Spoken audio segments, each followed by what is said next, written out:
Hi, Garth. Great to chat to you today. Yeah, David, nice to catch up, and thank you for the opportunity to have a chat there about conveyancing and property law and legal tech. Now, a bit of a hidden, dirty secret. We know each other for a long time, right? How long's it been now? Since about year 9 at high school out at Orange, so it was. Gosh, I tell you what, those are the days. That's for. But these people don't want to hear about that. That's it. I mean, basically, back then I think you're a bit of a rising sports star and things like that, and a budding academic and things, and gone on to do some pretty incredible things. I mean, so Garth, for people that don't know you, do you want to give us some of your background and what you've been doing, some of the awards you've won, some of the gigs you've done? I want to give people a flavour of what you do and who you are. Yeah, well, basically, I do a lot of coaching and consulting to the legal industry. Mhm. I do legal keynote speaking addresses. I run my own CPD programs around ethics and professional responsibility, legal practice Cool. management, business skills, professional skills. I run my own training programs there. Mhm. I run my own conveyancing practice too, as I have for the last over like 21 years, and a law firm coach. And I'm right into legal technology, trying to improve the client experience. So it's interesting because I mean, what kind of firms are you mainly working with, Garth? I'm mainly small to medium law firms, How many and people? anywhere from one up to 40 odd people. And what sort of success stories you got from this? I've been able to for people to understand that they are a professional and they need to be paid accordingly and to charge for what they do and to charge well. To enjoy what you're doing and to be well paid for it rather than just be treated like a commodity. Because anything to do with the legal field is all about legal intelligence and the protection of risk from devaluations and other issues post settlement, and also to that the client that you're working for, that you show that you care for them, because Hmm. if they know that you care for them and have tools in place and keep in touch with them, that's what builds trust. And for practitioners to treat their clients like friends, Yep. I would suggest, Yep. not like just a nuisance, or something just to get money out of. Uh, Yeah. it is a great way of really developing that bond of trust between practitioner and client, but also to charge well and how to go about that, and to not to just review contracts for free and do services for free. I mean, we go to doctors and they charge for even having to talk about results. You have to go in and have a chat to them. Like, we're professionals, so I charge for. Yeah. Haven't done all this training for nothing, you know. Yeah, no, totally, and I understand the value. I mean, it's great, and actually, it's really interesting because we were talking just the other day about some of the. I guess there's a whole bunch. It's a minefield, isn't it? Like conveyancing's a minefield, and particularly in the conveyancing area, there's some things that conveyancers should know about, or may or may not be doing right now. Some traps that they might be falling into that you're actually aware of. And today, I guess what I sort of kindly asked you to do. I mean, you contribute to LPI on a regular basis. What I asked you to do today is actually just talk about one of the things that you're finding that actually add the value to conveyancers and lawyers in terms of what they do. So one of the services they can be providing around that whole process. So it was actually interesting around some of the things around property, so property purchase and sale. Yeah, look, a couple of items I'd like to raise there is one is asking for, is there any stigmatized activity at the property? Mhm. And you might be saying, well, what is stigmatization? Well, it's really where someone has been murdered in a home, Mhm. particularly like the Seth Gonzalez case back in Mhm. the about 20 odd years ago, where Mhm. his parents were murdered and his sister, and the property was put on the market. There was no agent disclosure about what had Mhm. gone on with the property. Um, so I would think that items like that, where the agent is under obligation with material facts like that to disclose that, but it's also Mhm. good for conveyancers and lawyers to put them in their engagement letters to be aware of these issues and basically how to check those points of interest out, because they can be really a real sore point when it comes to whether to go ahead or not with a purchase.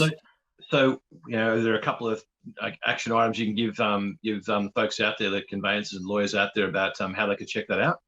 Yeah, well, we always advise purchasers to check with the neighbours about the history. Is there anything they should be aware of? Even typing the address into Google and seeing what results come back. Yep. And even asking the agent directly and noting what the response is. Okay. There's an obligation to disclose that. There's quite large fines if it's not disclosed. And even asking the practitioner. So coming from all sides, asking the question really, and having that all in writing. The other point is that's coming quite interesting is ice contamination. Okay. Where people, shooting up on ice or making ice in homes. And that gets stuck into the timber work, the plasterboards. And then when people move out, other people move in and they start to get contaminated with ice, and it affects their sleeping moods. Oh, goodness. Their behaviour patterns, they're short-tempered, and they have ice levels sometimes as high as ice users because of breathing in that ice that's coming from from inside the home. So that's becoming quite a hot topic and has been for a while. I know in New Zealand there's a lot of, they reckon 1 in 3 government housing has ice contamination. There's a number in Australia, particularly in rural areas and inner city areas. There are ways that you can try and deal with that. Have a meth test, it's called, along with a pest and building report. And you can also, if you're renting the property out, you can have a detector put into the home that notifies if there's any ice activity going on. So, I mean, given I guess where we are with lockdowns and I guess restrictions at the moment, I mean, it must be difficult to actually for people buying and selling houses now to sort of have those kind of things checked out and be able to go and talk to the neighbours and sort of go and get these tests done and things. So is there any advice you give people right now if they're buying property to get these sort of, and how can the conveyancer add value in that process? oh yeah, so yeah, it's not easy, but if the house is vacant, they should be able to arrange someone to carry out the work. Um, I'd also try and find maybe a phone number of someone close by. That might be helpful. I know we do that with strata reports, trying to find out if there's issues in strata meetings. We look at the strata report, go to whitepages.com.au, type in the person's name and their address, and sometimes the number comes up. So we're able to give them a call and ask them about any special levies or anything that should be aware of that's happened in that particular apartment. You can also hire a private investigator. There's some places in America that do that to investigate. So what would that, would you, I guess, how would you do this? Would you get the conveyancer, a lawyer, to be working this for you and doing the due diligence for you, or would it be down to the purchaser? Oh, look, you'd be advising the client and waiting for their response as how they want to go about it, and putting it all in writing, whether they're going ahead or not with those actions. Yeah. Okay. Because you don't know where a claim would come from, so you've got to protect yourself. The other point that's coming quite prevalent, and I had this up at North Ryde, was we did all the due diligence into this particular purchase. The place was vacant, and we were acting for a priest, an Anglican priest, up at North Ryde. Yeah, and get this, after about 2 weeks of settlement, we got a phone call saying there's all these different men, wanting to come up and wanting escort services. And and I've heard of this happening in the eastern suburbs too, where the High Court judge moved into there, where a place being used as a high-class brothel, and they had to put the sign up and say, look, this place is no longer being used as a brothel. Please don't knock on the door at 2:00 in the morning. These are the sort of other things of stigmatization I forgot to mention earlier about what was the previous use. And because it's a bit of a shock if you've got kids, and we had an Anglican priest we're acting for. It was a friend of a friend, and you could imagine we're caught in the middle of it because, so I learned a lot from that particular conveyance. Yeah. Yeah, that would be a very shocking experience. So I guess have you got potentially sort of, I mean, through your coaching programs and things, you have checklists and things like that. You could actually give conveyancers and lawyers that they might help them add value to their clients in terms of that whole process. Because I certainly, last time I bought a property was ages ago, but we certainly didn't have any of that kind of service offered to us and things. So, you know. Yeah. Look, I've authored a couple of publications, but the one on 155 different risks, and this is just 2 or 3 of them we was talking about here today, on risk management for conveyancing practitioners. It's available on our website, conveyancers.net.au. So that's just a number of them where there's a book on that, and there's some checklists in that. And there's also the other publication on how to run an effective practice, like to be well paid, enjoy what you do, keep your costs down, how to market, how to price, because that's where a lot of lawyers and conveyancers fall down, because they think, well, I only need to know the law. That's all I need to know. But really, you need to be a 60% salesman, really, and the 40% intelligence as well. Because you've got to be a mobile salesperson when it comes keeping in touch with previous clients, things of that nature, to be successful in what you do. Interesting. I mean, that is very interesting, Garth. I mean, I guess the question I've got is, I mean, the stuff that you actually produce, I mean, the risks and those kind of things, I mean, are they applicable? I mean, a lot of those be applicable around the world, because they're not sort of legislation specific or territory specific, aren't they? I mean, the things just general common business sense and common risk sort of sense that they should be looking at. Oh, definitely. Yeah. I mean,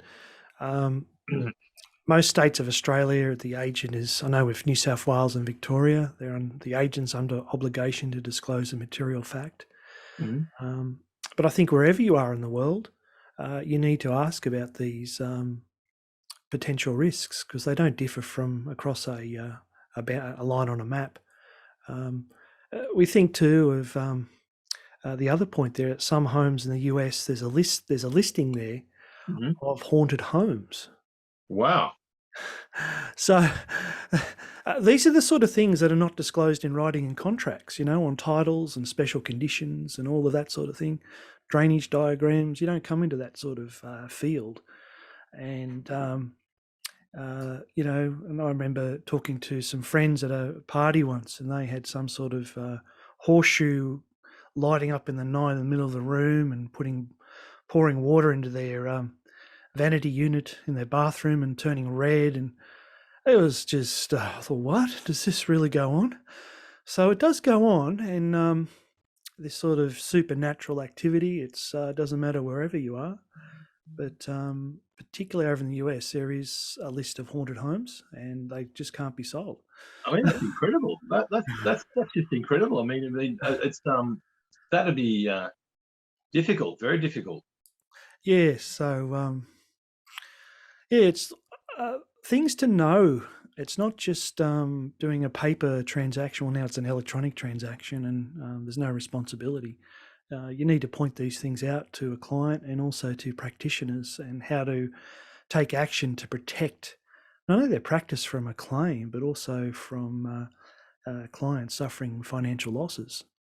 Yeah, it's a very serious, very serious area. And I mean, I haven't, as I say, personally, I'm not experienced, but I mean, some of the cases you're talking about and the situations you're talking about are very disturbing. And I guess, I mean, for anybody at all who's basically like a buyer or even seller of property, you want to make sure that you've got your I's dotted and your T's crossed, and you're actually disclosing some of these things so that no one's actually suffering any losses and things. But really interesting, Garth, and I'm looking forward to some more sort of more discussions like this about things you're finding in the marketplace, and I guess anecdotes and ways people can actually improve themselves. So I mean, you've got a fantastic library of resources. You've got some great online work you're doing with people. You've got some very happy clients. I know you're a regular speaking circuit for folks like InfoTrack and Smokeball and the like at some of the events there and things, and industry events as well. So it's actually fantastic to have you on today, Garth, to talk about these things.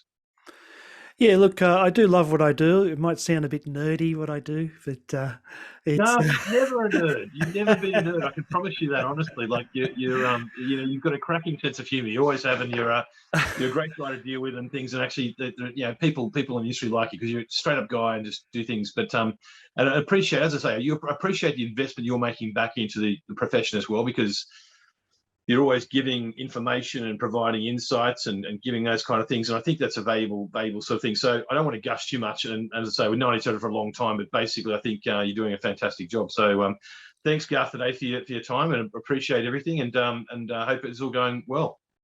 Yeah, thank you. And if people needed to know a bit more, that website of conveyancers.net.au can direct people to the right resources there as well. Perfect. Excellent. Thanks, Garth. Thanks again for your time. Thanks, David.